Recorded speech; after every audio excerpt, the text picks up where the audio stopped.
Hello everybody, welcome back to a brand new video. It's your boy the Chaotic One, and today we're going to be taking a look at what would WrestleMania 1, the very first pay-per-view WWE has ever done, what would it look like today?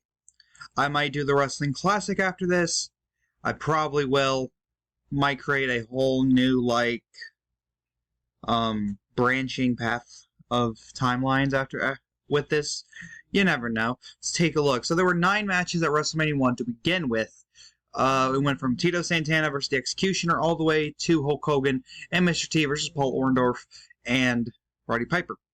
And it's my job not to fuck it up too much, but replace each star with a modern day star currently signed by WWE. So let's go forward and take a look. So our first match was, of course, Tito Santana versus the Executioner, and I am replacing it with Sami Zayn versus Dexter Lumis. Honestly, you could build this story as Sami Zayn is on a losing streak, and it's mostly because of Dexter Lumis stalking him, distracting him, etc. They're going to put their beef aside. Sami Zayn wins, as Tito Santana did.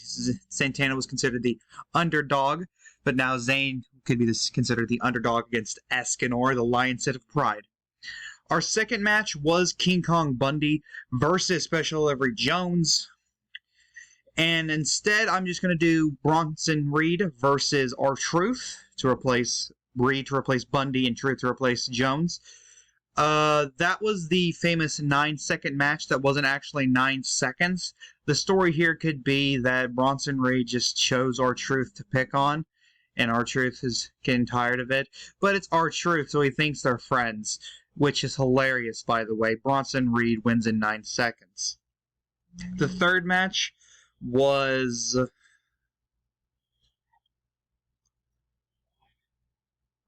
I should really get my phone out for this, but the next match we're going to be talking about is Andrade versus Gunther. This is a good match. This is a good match. The story here could either be we want to see who the best is, or the Imperium accidentally got involved with Andrade's business, and now Andrade wants to take care of his business with the Imperium. What match is this one? Give me 1 second. Oh, this is the Ricky Steamboat versus Matt Bourne match. How could I forget that one? That was a pretty good one, even though it lasted all of 5 fucking minutes. This one will also have to last 5 minutes, because I'm booking it the same. Andrade wins, by the way. Next match is the Brutus Beefcake versus David Sammartino match, and I'm replacing them with Lexis King and Tyler Bate. This is another good match. It's going to last 11 minutes this time, or 12 minutes. It's 11:43, so that's how long it lasted. But it's going to end in a double countout. Of course. These are the cards I'm dealt with. But the storyline here could be that Lexis King could be targeting Tyler Bate. He's jealous of Tyler Bate, considering the fact that Lexis King believes he's 100 times better than Tyler Bate, yet Tyler Bate is on the main roster getting title shots, and he's not. He's not even getting title shots in NXT. He is in real life, but let's say he isn't even getting title shots in NXT. It's a double count out. Scratch that. Double disqualification. The next match was Greg Valentine defending the Intercontinental Championship against the Junkyard Dog.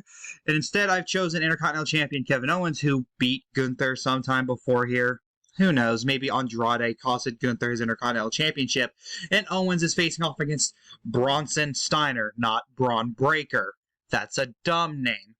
But Bronson Steiner does win this match. However, Kevin Owens retains the Intercontinental Championship because Steiner won via countout. Owens took a walk. Now, what's the story of this match? Bronson Steiner could have won a number 1 contenders match. This is going to be a great match for all 7 minutes of it. And then, literally, you could just tell these two to go out there and create a story, and they do it. These two are phenomenal. I trust them. You could literally imagine anything with these two, and it's perfect. Our next match is going to be the tag team title match. The U.S. Express, which is Barry Windham and Mike Rotundo, versus the Iron Sheik and Nikolai Volkov. I'm replacing them with the Creed brothers, Julius and Brutus Creed, who are the tag team champions. And I'm pitting them up against Gallus, Joe, and Mark Coffey. Lord, this is... Really, you could have Gallus just target the Creed brothers. They want what they've got because, one, the Creed brothers, they say the Creed brothers have been essentially pushed by those up top to get those positions, while Gallus had to scratch and climb, and they're tired of it. Gallus wins, by the way, because Gallus is great, and Nikolai Volkov and Iron Sheik won IRL.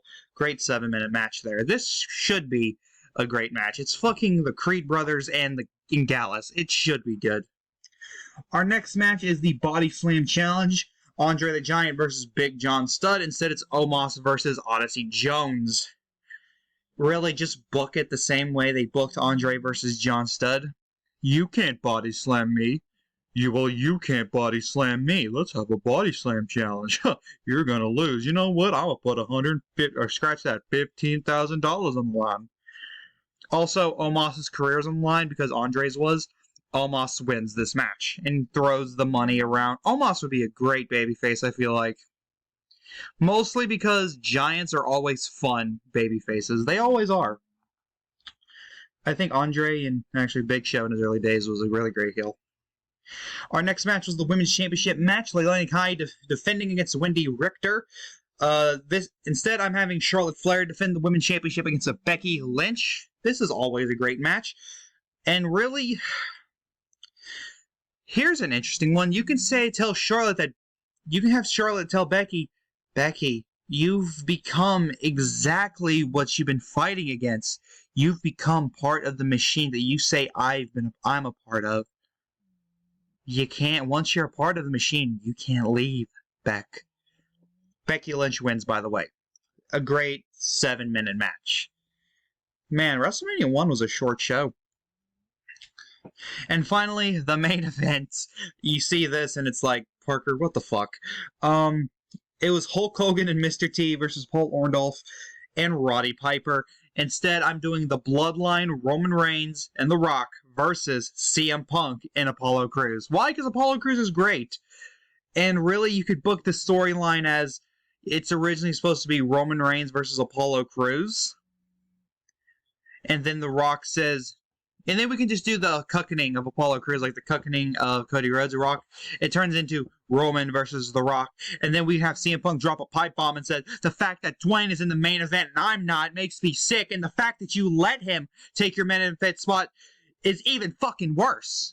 Then we can have Punk and Crews feud for a little bit. And then we can have them shift their attention to both The Rock and Roman for a tag match. Spoiler, the Bloodline wins after 14 minutes.